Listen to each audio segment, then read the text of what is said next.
माया गुरु गोपाल। भरत जी महाराज बहुत ज्ञानी है, योगी है, सूक्ष्म आत्मा उनके मन से मरी हुई है। अब जो है सुखदेव जी महाराज वर्णन करते हैं कि गर्मी के दिन से सूर्य उदय हुआ था। भरत जी गंडकी नदी से बाहर निकलने की तैयारियां थी। उसी समय 9 मास परिपूर्ण सगर्भा एक हिरणी वहां पर आई। देखिए 9 मास से परिपूर्ण जो सगर्भा हिरणी है वह वहां पे आई और हिरणी जलपान करने के लिए जाती है।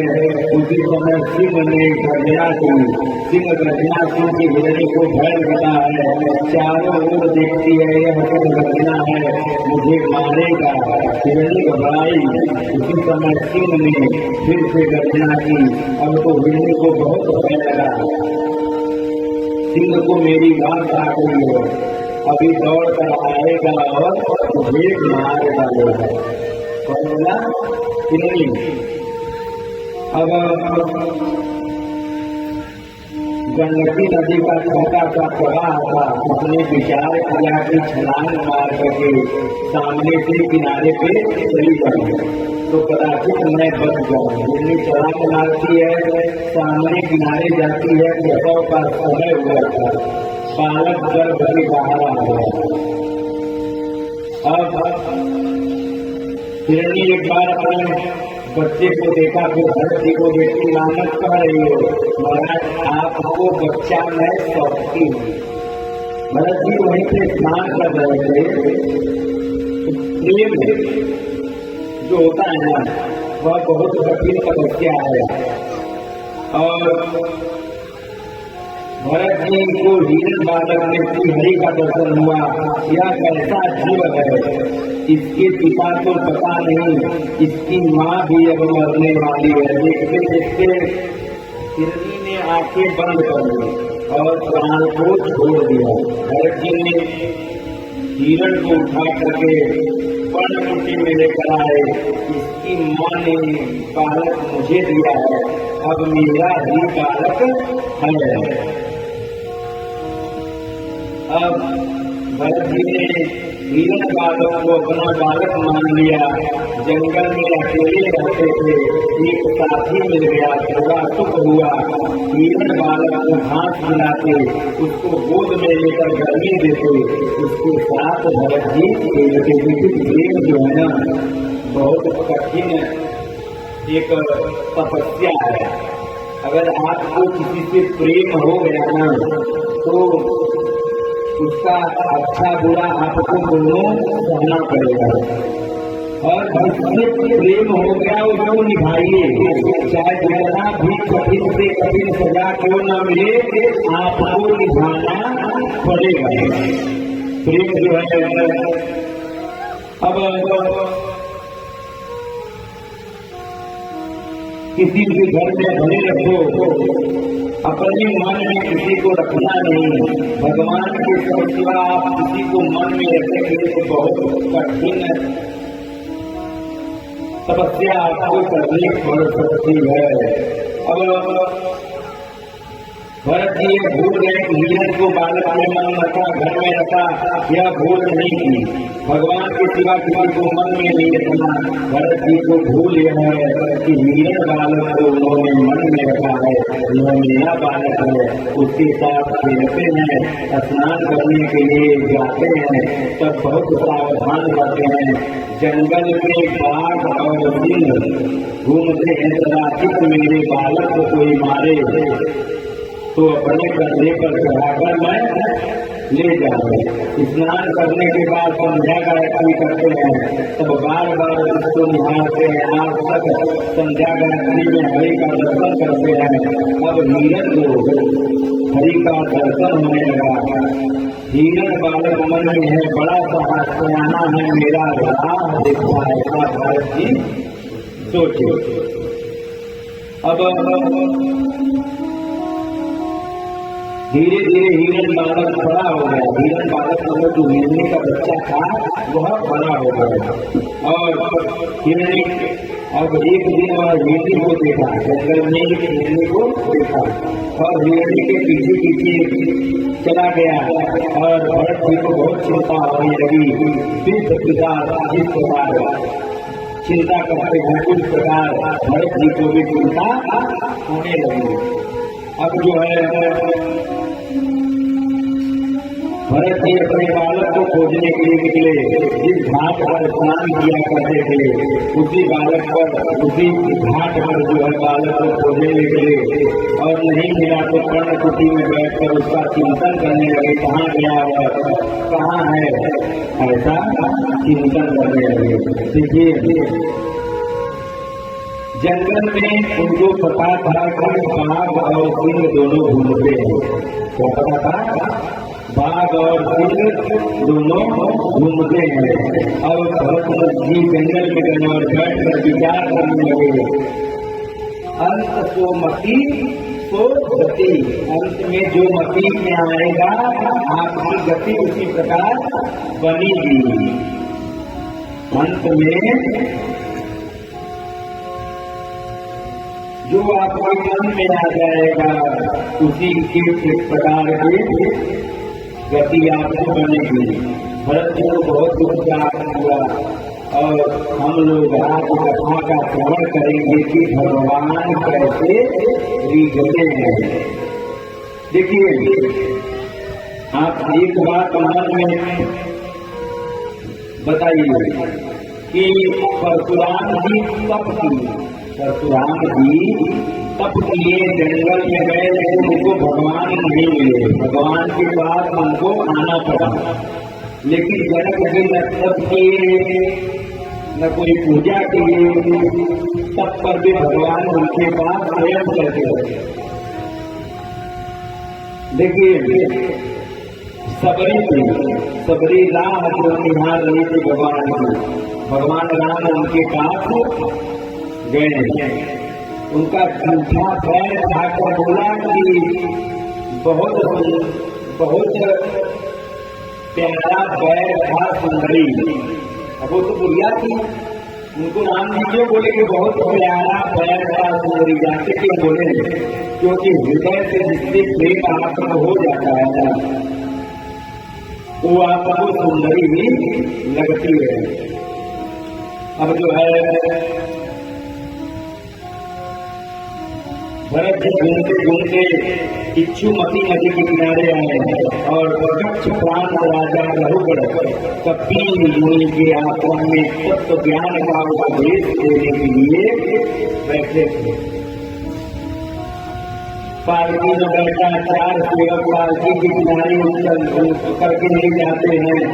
इच्छुमती नदी के किनारे जलपान करने के लिए मुकाम था और सेवकों के साथ भाग गया। तब राजा ने हुक्म किया कि मार्ग में कोई घूमता हो तो पकड़ कर ले आओ। राजा ने सेवक की खोज की और भरत जी वहां घूमते थे। चित्त पुष्ट देख करके भरत जी उनको पकड़ लिए। चल मेरे साथ, तुझे मजदूरी मिलेगा, तुझे पैसा मिलेगा। अब चल कहा, तब चलने लगे। कहा यह पालकी कंधे पे रखो, पालकी लेकर चलना नहीं है। कौन बोला? भरत जी बोले। भरत जी पूर्व जन्म में राजा थे, सब अनेक प्रकार के पालकी में बैठे थे। पालकी उठाने का प्रसंग आज प्रथम बार आया है। मुझे ऐसा लगता है कि मेरा कोई पाप है, अब पछताए होत जब क्रिया टूट गई। आदमी सब पछताता है जब अपना अनिष्ट कर लेता है।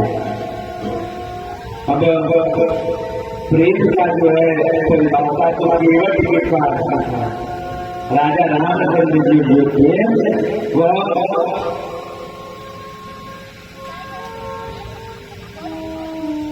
वो जो है केवट के पास जाते हैं। राजा रामचंद्र जी, राजा रामचंद्र जी कौन थे? वह दशरथ पुत्र थे और माता कौशल्या के पुत्र थे। वह बहुत तपस्वी राजा थे, तपस्या उन्होंने की थी। उनको तो 14 वर्ष का वनवास मिला था। वह नदी के किनारे पहुंचते हैं और वहाँ पे केवट मिलता है। केवट बोलता है प्रभु आप जो है मेरे साथ अगर नाव में चलना चाहते हैं तो अपने चरण को बुलाइए। अब जो है बोले क्यों? बोले सुने हैं कि आपके चरणों की महिमा जो है बहुत है। आपका चरण छूने से ही पत्थर भी नारी का स्वरूप हो जाता है।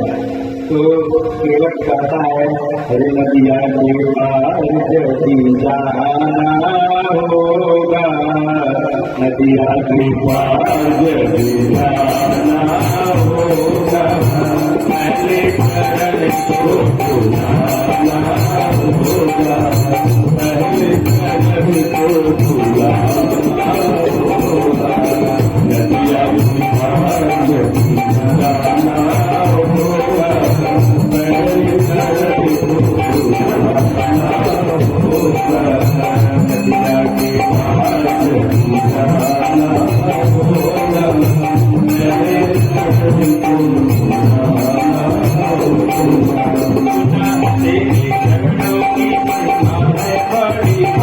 बुलाना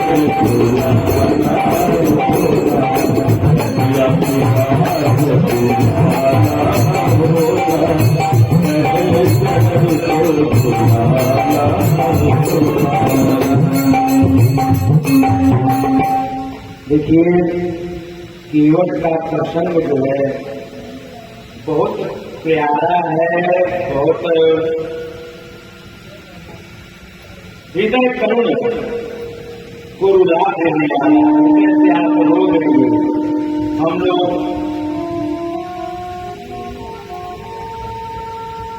इनका जो है चिंतन बात नहीं करेंगे। पहले भगवान की मोहिनी नारायण के अवतार का रूप बताते हैं। बोली मोहिनी महारानी, समुद्र मंथन चल रहा था और देवता दैत्य के झगड़ा होने लगा कि हम अमृत को पिएंगे, हम अमृत को पिएंगे। दैत्य मंडल में कला होने की एक कहता है मैं अमृत को पीऊंगा, एक कहता है मैं अमृत को पीऊंगा। भगवान लीला करते हैं और आज भगवान पीतांबर साड़ी पहनकर आए हुए हैं। बोलिए मोहिनी नारायण भगवान। स्त्री का ऐसा श्रृंगार किया है कि सभी राक्षस ताकने लगे और कैसी सुंदरी है, जगत में ऐसी स्त्री कोई नहीं है। अब अमृत को भूल गए, मोहिनी जी के पीछे पड़ गए। इतनी सुंदर थी तो मोहिनी जी के पीछे वो लोग जो है पड़ गए। और संसार के विषयों में जो माया है, विषयों में जिनका मन फंस जाता है, समझ जाइए मोहिनी में वो फंस गए। विषयों में क्या है कि फलाने हमारे बारे में क्या बोल रहे हैं, हमारे ऊपर उन्होंने क्या किया ना, उसको मत सोचिए। आप ये सोचिए कि हम सुखी कैसे हैं, आपका कल्याण उसमें है। आपका कल्याण उसमें नहीं है कि फलाने हमारे बारे में क्या सोचे, कुछ भी सोचिए। और एक बात जानिए, कोई कहता है आपके बारे में, अगर वो कहता है तो वो कैसे खानदान का है, जो हमारे बारे में बोल रहा है वो अच्छे खानदान को है कि नहीं, ये भी बात का चिंतन होना चाहिए। किस प्रकार बोल रहा है, क्यों बोला है, नहीं वो खानदानी है कि नहीं तो कुछ भी जीवन में है नहीं, सबका बात सुनते चलेंगे, एक दिन ऐसे आएगा हार्ट अटैक आएगा और मिलेगा। कुछ जो है जीवन में बचेगा नहीं, जीवन जो है आपको क्षणिक मात्र सुख देता है। अब जो है सभी अमृत को भूल करके मोहिनी नारायण के पीछे पड़े हैं, कहाँ से आई वो, घर कहाँ है, लगना हुआ है, लगन होने वाला है, यह सब पूछने की क्या जरूरत। मोह होने के बाद विवेक बढ़ जाता है। अगर आपको प्यार हो गया, प्रेम हो गया, तो आप कोई नहीं लगेगा कि शादीशुदा है कि अविवाहित है, क्या लगेगा कि हम पा ले, कोई नहीं लगेगी हम विवाहित है कि बच्चा है कि बच्चा नहीं है। प्रेम हो गया तो आपको उसको पाने की इच्छा जागृत होती है, क्योंकि बुद्धि जो है विवेक में बढ़ जाती है, विवेक से उसको खा जाते हैं। बुद्धि को कौन ऑपरेट करता है? विवेक। विवेक जो है बुद्धि का जो है एक छोटा सा स्वरूप है। मोहिनी नारायण काल में धीरे धीरे समाप्त करते हैं। मोहिनी नारायण ने उत्तर दिया कि मेरा एक घर नहीं है, मेरा अनेक घर है।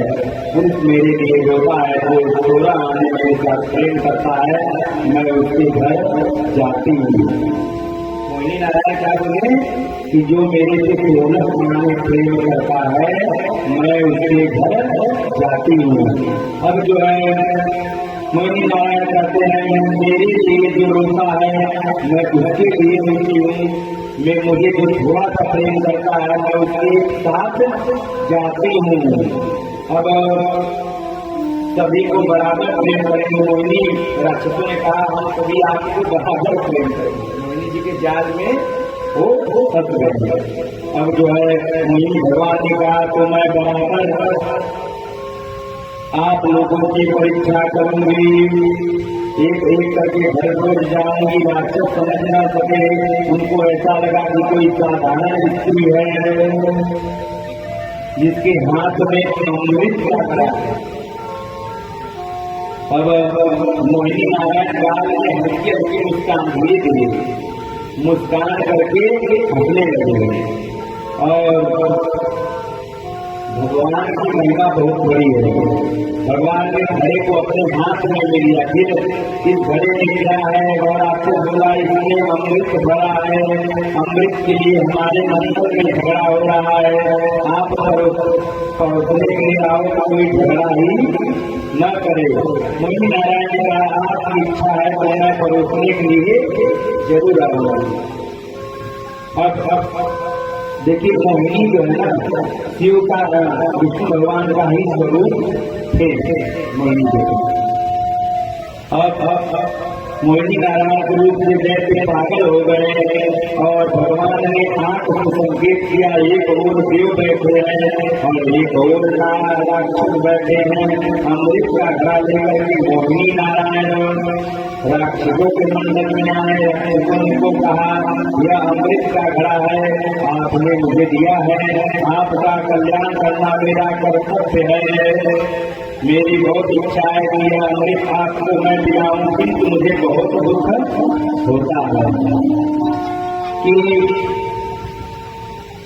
किसी का दृष्टि लगा हुआ खाना किसी को पचता नहीं, क्योंकि नजर लग जाएगा। खाए बैठा हुआ किसी का नजर लग जाए तो आपको कभी नहीं पचेगा।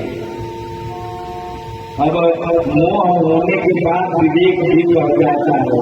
अब मोहिनी नारायण अमृत देते हैं, देवों को निहारते हैं, दैत्यों को, मतलब एक तरफ दैत्य बैठते हैं, एक तरफ दानव। अब मोहिनी नारायण जो है देते हैं देवताओं को और निहारते हैं दैत्यों को कि फंसे हैं हमारे मोह में। दैत्य को मंडल में बहुत बड़े राहु नाम का राक्षस है। राहु कमजोर हो जाए तो राहु पर खत्म हो जाता है। बोला गया है कि सूर्य है शौर्य मंगलम मंगलम सद्बुद्धि सुलोकोशुभदान सुखं सुखं संपरेन राहु बाहुबलं करोषुभं केतुः कुलस्योन्नति नित्यं प्रीतिकराभवन्तु मम ते सर्वे अनुकूलाग्रह। बोला गया है कि सूर्य कमजोर हो जाए तो मृत्यु निश्चित है, और आपका सूर्य ग्रह कमजोर हो जाए तो मृत्यु निश्चित है। चंद्रमा जब कमजोर होता है तो बुद्धि का विनाश होता है। मंगल जब कमजोर होता है तो विवाह में परेशानी आती है। बुध जब कमजोर होता है तो जाना रहेगा त्रिपुरा तो चले जाएंगे गुरु जी। गुरु जब कमजोर होता है तो पढ़ाई लिखाई मन नहीं लगता है। शुक्र जब कमजोर होता है तो पेट में विकार आता है, गैस बनता है। शनि जब कमजोर होता है तो सूर्य का पुत्र है वो चारों तरफ से हानि करता है। और राहु जब कमजोर होता है तो बाहु पर गिरता है, मतलब हाथ दर्द करता है। और केतु जब कमजोर होता है तो पैर दर्द करता है। ऐसे जो है भगवान का ध्यान आप सब करना चाहिए कि हमारे घर में कोई भी ग्रह कमजोर न हो। अब जो है जैसे कि लंदन में राहुल नाम का एक आदमी था, वह बहुत सयाना था। वह बराबर देख रहा था कि घड़ा में तो बहुत बाका होता जा रहा है, अभी तो सारा तेरह दिन बाकी है। यह स्त्री को कहती है मेरा एक घर नहीं है, ये सब मूर्ख है। स्त्री के प्रेम में फंस गए हैं। स्त्री में अति विश्वास रखने वाले पुरुष हमेशा दुखी होते हैं। अब जो है राहु विचार करता है कि यह देखने में बहुत सुंदर है, यह सब मूर्ख है, फंस गए हैं। यह कपट करेगी, एहसान लगता है, यह सभी अमृत देवता पिलाएगी और बड़ा हमारे सामने फेंक देगी। इससे कहने की किसी को कुछ नहीं मिलेगा।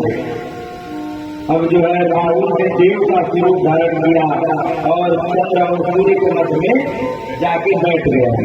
और राहु ने देवता का स्वरूप धारण किया और चंद्र और सूर्य के मध्य में जाके बीच में बैठ गया कि हम भी देवता हैं। देखिए इस कहानी का तात्पर्य ये है कि भेद बनाने से दीक्षा मिलती अलग है, लेकिन भेद कोई भी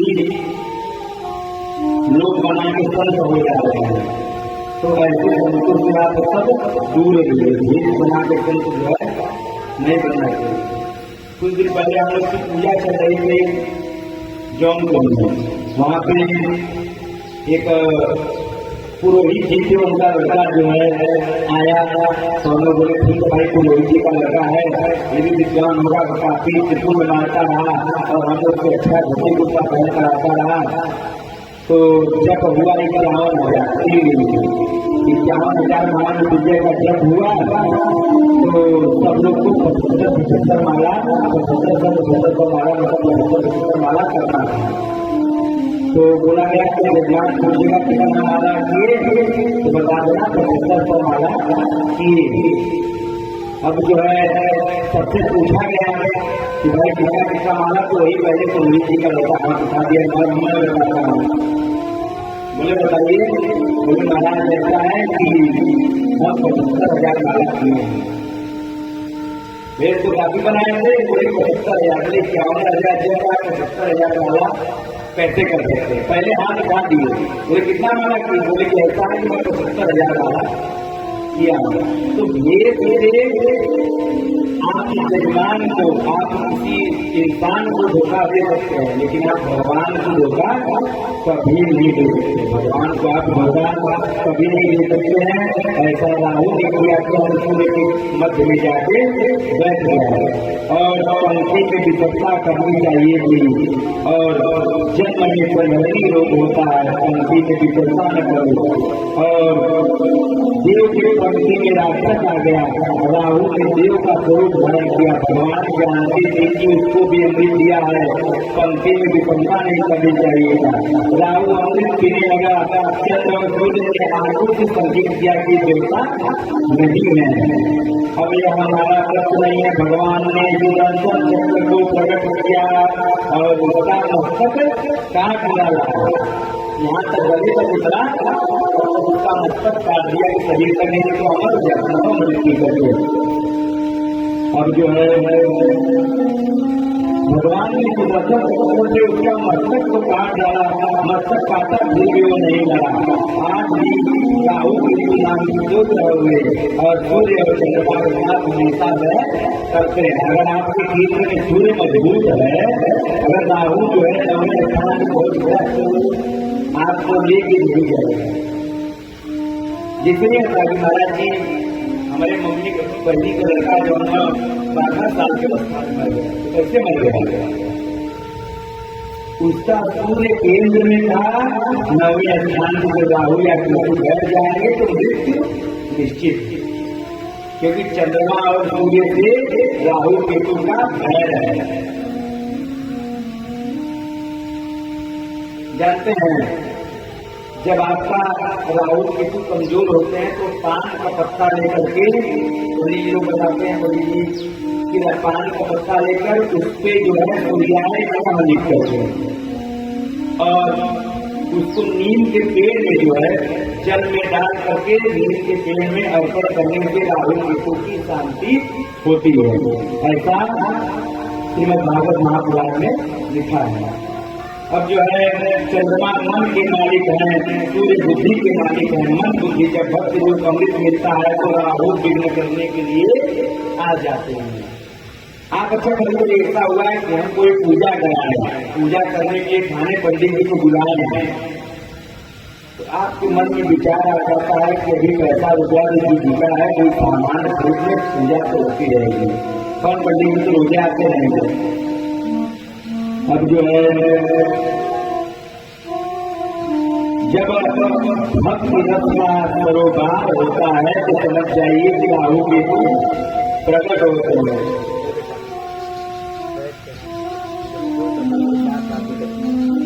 अब जो है शिव जी को मोहिनी नारायण का दर्शन होता है। जो है राहु का दर्शन कर दिए वो दो राक्षस हो गए, राहु केतु। क्या हो गए? राहु केतु।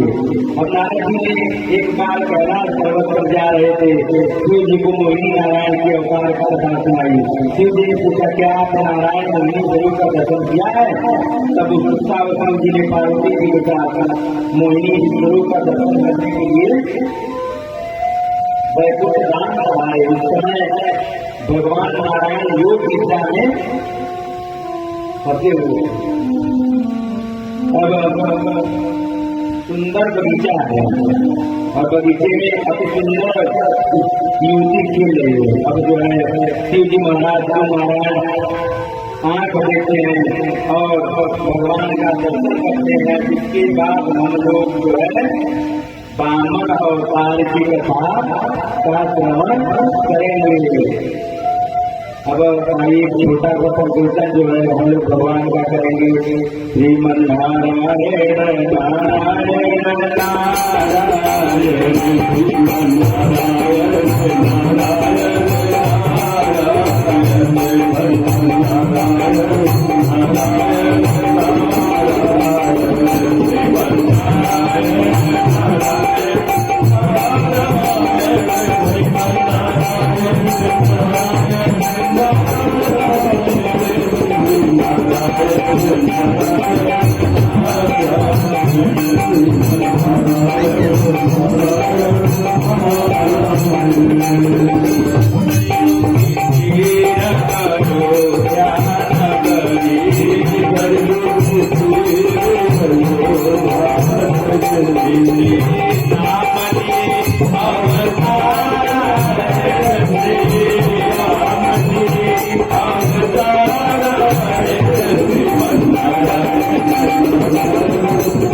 Nara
अब जो है वामन देवता का अवतार होता है। उसका अवतार होता है वामन देवता। उसका अवतार होता है वामन देवता। महाराज परीक्षित जी ने प्रश्न किया कि परमात्मा बलि राजा के यहाँ भिक्षा मांगने गए थे, इसका क्या कारण होता है। सुखदेव जी महाराज वर्णन करते हैं कि समर्थ लोग शुक्राचार्य को देखते उन्हें गुरु माना है। शुक्राचार्य बहुत सेवा की है। शुक्राचार्य ने बलिराज के हाथ में विश्वजीत नाम का एक करवाया था। पूर्णाहुति के समय अग्निकुंड से सोने का रथ बांध रहा है। कौन रथ बांध रहा था? सोने का। अब बलि राजा को रथ में बिठाया गया। शुक्राचार्य ने अपने ब्रह्म ने कहा यहाँ जाओगे वहाँ जीत होगी। अब कोई नहीं तुम्हें हाथ रखा। महाराजा बलि स्वर्ग में युद्ध करने के लिए चले गए। अब देखिए इसको भी आप थोड़ा सा जो है बच्चा होता है तो कहता है बेटा ऐसा है कि तुम्हारे को छोड़ दी जाओ, आप झगड़ा कर जाओ और पुत्र बलवान हो जाता है।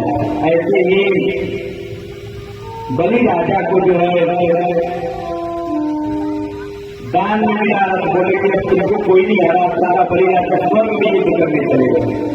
बलि राजा स्वर्ग में युद्ध करने गए और बलि राजा की जीत हुई और स्वर्ग का राज बलि को मिल गया। जो शुक्राचार्य का सेवा करता है उसका बल बढ़ गया। शुक्राचार्य कौन थे? वैद्य गुरु थे। अब शुक्राचार्य की सेवा यह है कि नियमित इंद्री को संयम में रखो। शुक्राचार्य की सेवा क्या है? नियमित प्रत्येक इंद्रियों को संयम में रखो। ब्रह्मचर्य का पालन आपका बल बढ़ता है। ब्रह्मचर्य का पालन बहुत कम लोगों को हो पाता है। ब्रह्मचर्य का पालन जो है बहुत कम लोगों से हो पाता है। अब जो है दैत्यों ने शुक्राचार्य की सेवा की थी, पाप छोड़ दिया था, प्रत्येक इंद्री का संयम बढ़ाया है, उसकी शक्ति बहुत बढ़ गई। जहाँ जाती वहीं जीत होती। अब शुक्राचार्य ने अपने ब्रह्म तेज को उनको दे दिया। स्वर्ग का राज्य दैत्य को मिला। बलि को विरासत पर बैठाया गया। शुक्राचार्य बलि से कहा सौ तुम्हें यज्ञ करो, आप स्वर्ग के राजा हो। नर्मदा नदी के किनारे गुरु नामक तीर्थ है, वहाँ पे महाराज बलि अब तो एक यज्ञ करने लगे। महाराज बलि यज्ञ करते हैं। उधर देव की माता अदिति को बहुत दुख प्राप्त होता है। कौन यज्ञ करता है? महाराज बलि। बलि महाराज यज्ञ करते हैं तो देवताओं को करता है। अदिति को बहुत कष्ट होता है। अदिति की सेवा की है। कश्यप ऋषि फल में थोड़े वर मानो। अदिति ने कहा हमारे शत्रुओं का नाश हो। हम लोग ये बोले सत्युराम बिना दोस्तों उन्होंने का आशीर्वाद देते हैं कि अंत में कि शत्रुओं की बुद्धि ना दो, मित्र हमारे जो है वह बहुत खुश है। सत्युराम बिना दोस्तों मित्राणाम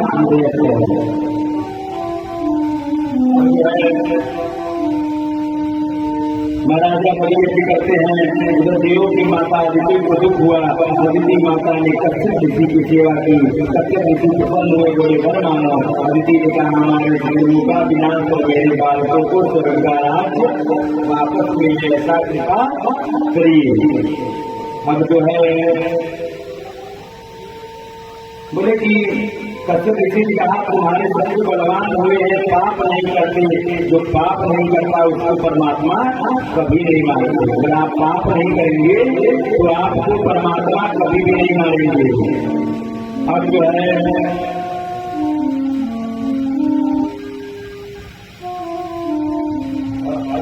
महाराजा बलि शत्रुओं का विनाश हो, स्वर्ग का राज मिले, ऐसा कृपा करो। करते किसी ने कहा तुम्हारे शत्रु बलवान होते हैं, पाप नहीं करते, और मैं उनको 12 वर्ष राज्य प्राप्त कराऊंगा। 12 दिवस का एक व्रत है, 12 दिवस का एक व्रत होता है, उसको प्रयोग व्रत बोला जाता है। और प्रयोग व्रत फाल्गुन मास में किया जाता है। किस मास में किया जाता है? फाल्गुन मास में। अब जो है व्रत करना केवल दूध के ऊपर फल भी खाए नहीं, फाल्गुन शुक्ला प्रतिपदा से द्वादशी का 12 दिवस का व्रत है। इसको लक्ष्मी नारायण का स्थापना करके करो।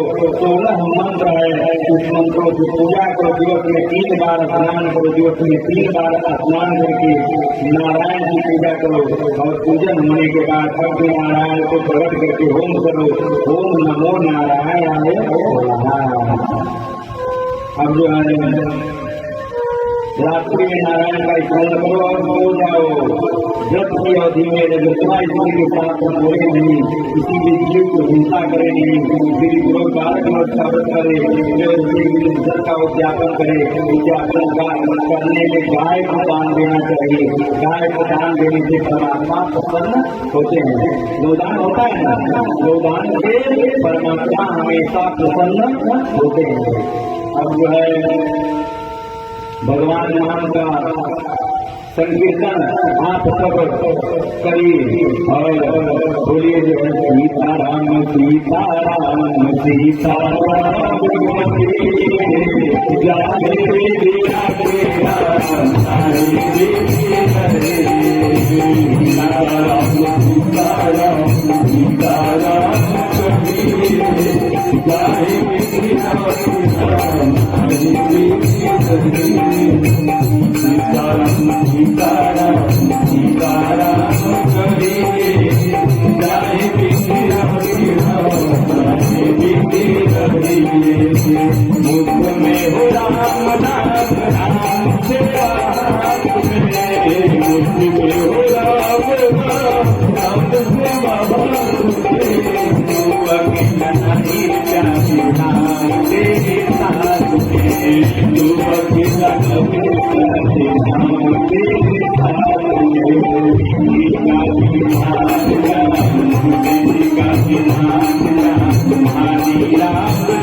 फाल्गुन का महीना आया, ने कहा मैं अकेली व्रत नहीं करूंगी, आप भी करो, पति पत्नी दोनों मिलकर व्रत करेंगे तो परमात्मा की कृपा जल्दी होगी। कौन बोला? अदिति ऋषि, कश्यप ऋषि के पत्नी ने। अब जो है पति पत्नी का एक लक्ष्य होना चाहिए। क्या? पति और पत्नी का एक लक्ष्य होना चाहिए। दो लक्ष्य नहीं, एक लक्ष्य। पति जो करे, पत्नी जो करे उसको भी पति को करना चाहिए, पति जो करे उसको भी पत्नी को करना चाहिए। अब जो है कश्यप ऋषि समझ गए उन्हें, और 9वें मास के पर्यंत 10वें मास में परमानंद हुआ, 9 मास पर्यंत हुए, और मध्यान्ह काल में कश्यप ऋषि मध्यान्ह संध्या करके नदी के किनारे गए थे। एकांत में अदिति माता को भगवान की दर्शन करने की तीव्र इच्छा हुई। दर्शन करने की जब आतुरता होती है तभी अवतार होता है, और परम पवित्र समय प्राप्त हुआ। तो प्रसन्न हो गए, मंद मंद सुगंधित वातावरण बहने लगा, वायु बहने लगा। आज ब्राह्मण को अक्षय को सुनता है हमारे घर भगवान आने वाले हैं। अति रोज ब्राह्मणों के घर में अग्निकुंड में जो देव हैं वो बाहर आ जाते हैं। नारायण की दिव्य इच्छा है, परम पवित्र मास भाद्रपद मास शुभ पक्ष द्वादशी की और विजया एकादशी करते हैं। मध्यान्ह काल में अभिजीत मुहूर्त में अदिति के सम्मुख संत चक्र गदा किए हुए चतुर्भुज नारायण प्रकट हुए, और उस समय देवता जय जयकार करने लगे, और भगवान वामन जी महाराज का प्राकट्य हो गया। बोले वामन जी महाराज प्राकट्य हो गया, और अदिति माता खुश हो गई। और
राम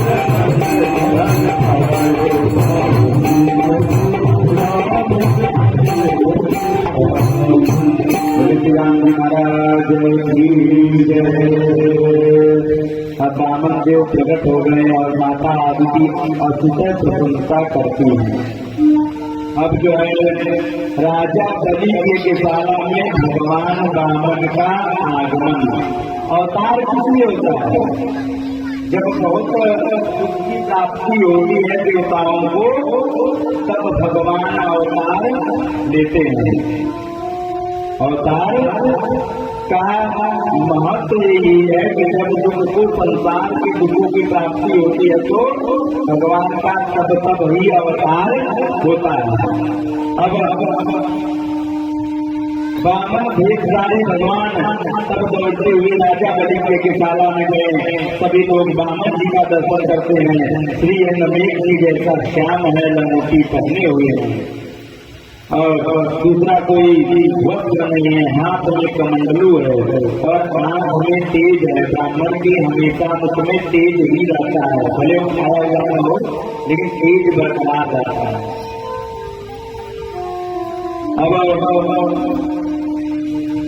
यह कोई साधारण कर्मचारी नहीं है। स्वागतम किया है, सुंदर आसन दिया है।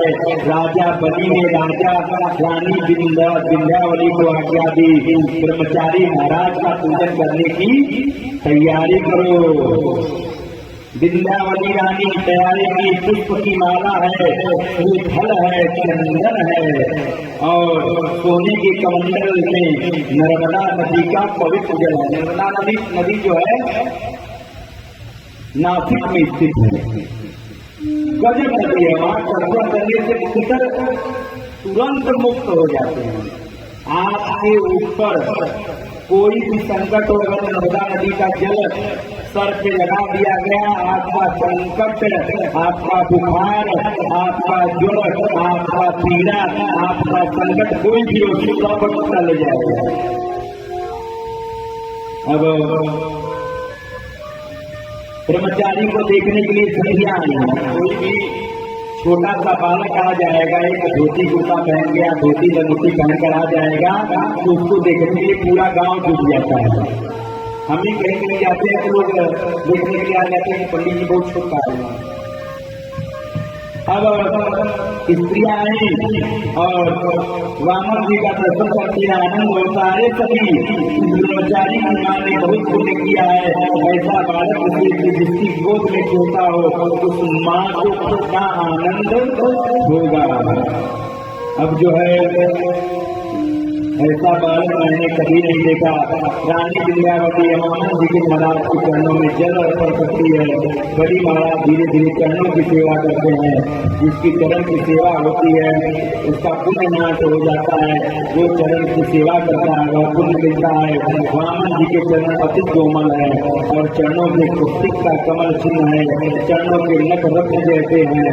बड़ी महाराज को पता नहीं चलता है। अब उस समय ब्राह्मण वेद मंत्र बोलने लगते हैं। ऋग्वेद, यजुर्वेद, सामवेद, अथर्ववेद, वेद, सब वेद का मंत्र जो है ब्राह्मण बोलते रहते हैं। अब पहले आते हैं कि वामन देव जी ने बलि के पूर्वजों का प्रशंसा करते हैं। तब निदान पहले आप प्रशंसा करेंगे कि आप तो बहुत दानवीर हैं, आपके पिताजी बहुत दानवीर थे, आपके दादाजी बहुत दानवीर थे, आपने तो कुछ भी दान नहीं किया।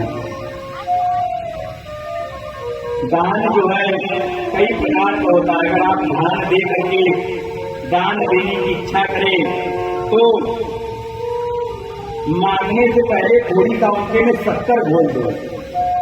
दान अगर किसी से लेना हो तो उनको मांगने से पहले थोड़ा सा शक्कर बोल दो। क्या बोल दो?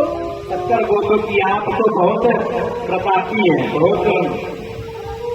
वामन महाराज प्रशंसा करने लगे। प्रहलाद जी के वंश में तेरा जन्म हुआ। प्रहलाद जी तेरे दादाजी थे। 5 वर्ष की अवस्था में प्रहलाद जी महान भगवत भक्त हुए। उनका वचन सत्य करने के लिए भगवान स्तंभ से प्रकट हुए। तेरे पिता महाराज विरोचन तो अति उदार थे। मैंने ऐसा सुना है ब्राह्मण को दान में आयुष ही दे दिया था। आयुष मतलब आयु, आयुष क्या होता है? आयु, आयु अब जो है तेरे परदादा हिरण्यकशिपु महान वीर थे, उनके जैसा वीर कोई पैदा नहीं हुआ। अब भगवान ने ही उनका रक्षा किया था ना, भगवान ने सिंहावतार धारण करके रक्षा के पहला बताओ हिरणा किसको करते हैं। अब उनके जैसा कोई वीर नहीं हुआ। अब सब मंगल ही मंगल हो रहा है। अब भगवान की प्रशंसा भगवान करते जा रहे हैं बलि की। हे बलि तुम्हारा मंगल होगा। अरे मंगल भगवान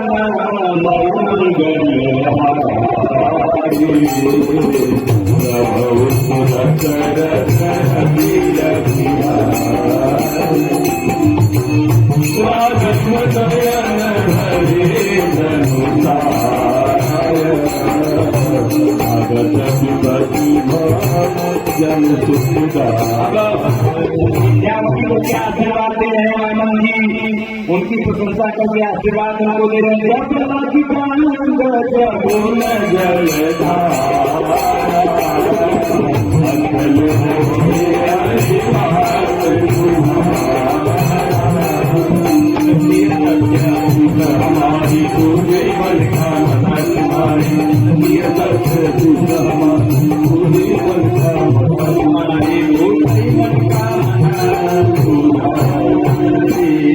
विद्यावती जी देवी को भी आशीर्वाद मिल गया।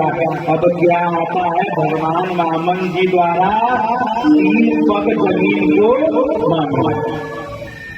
वामन जी ने भगवान ने कहा मांगने के लिए आया हूँ, किंतु ब्राह्मण में दोषी नहीं है, मुझे मैं संतोषी ब्राह्मण को ज्यादा लेने के नहीं आया हूँ। मेरे पैर में नाम करके 3 पग भूमि मुझे दे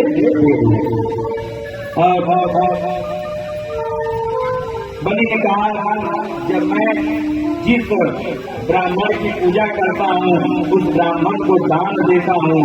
अब किसी ने फिर दान देने के लिए नहीं है, मैं अति उदार हूँ, जगत में मेरी इतनी प्रसिद्धि है।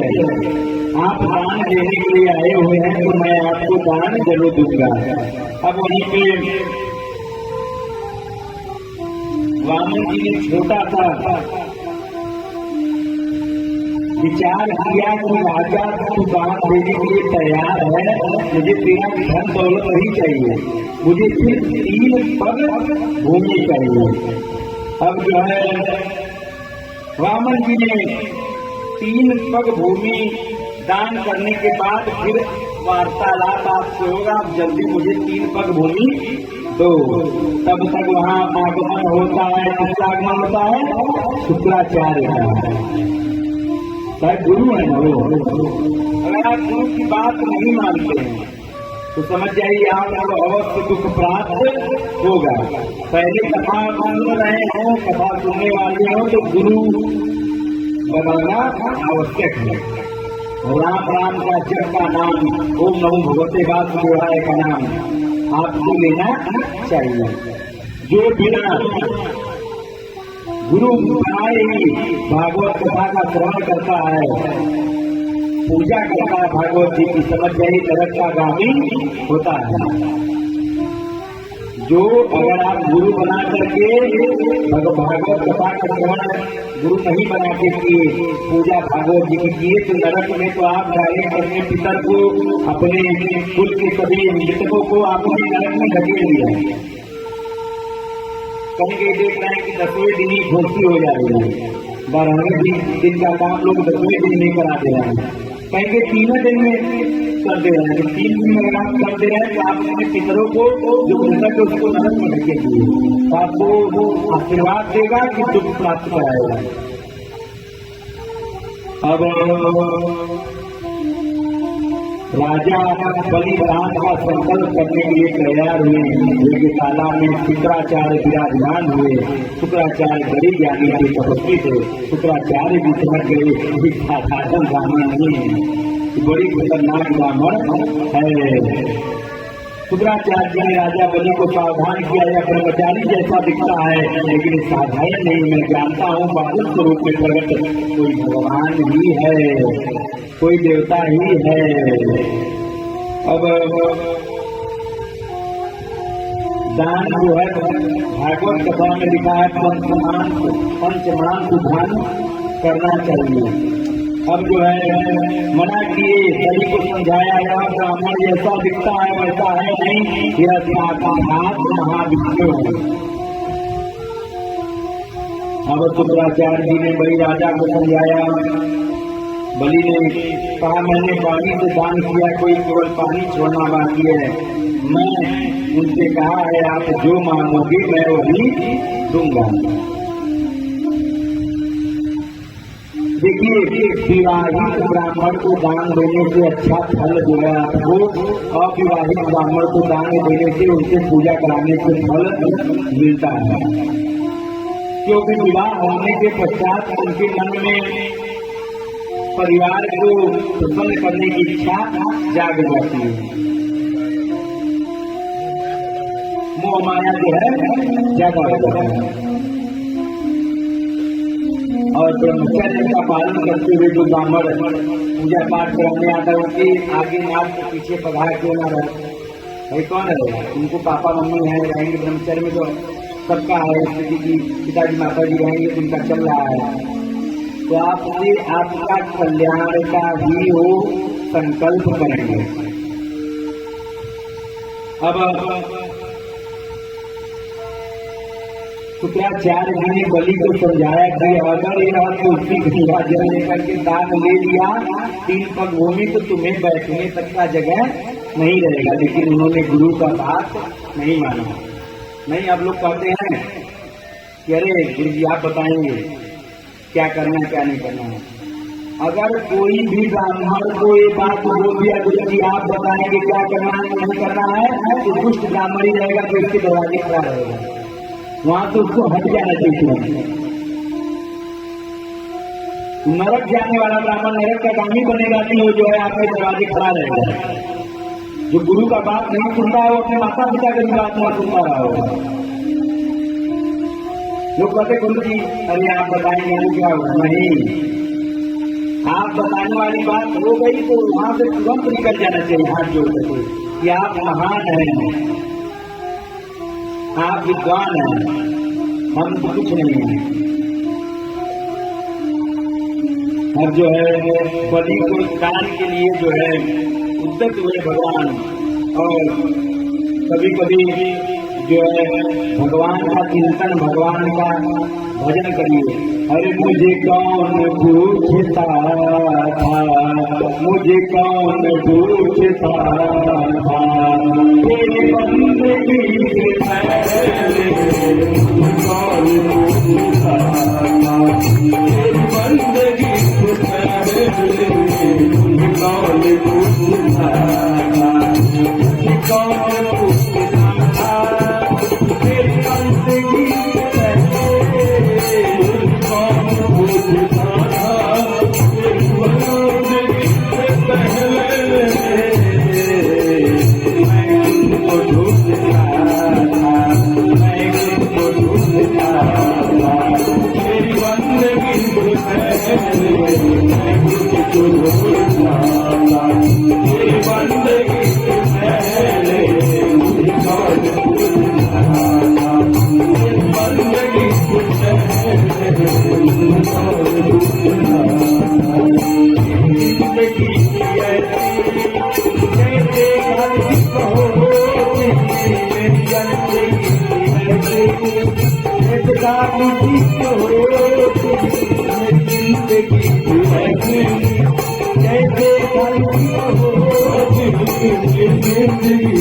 जैसे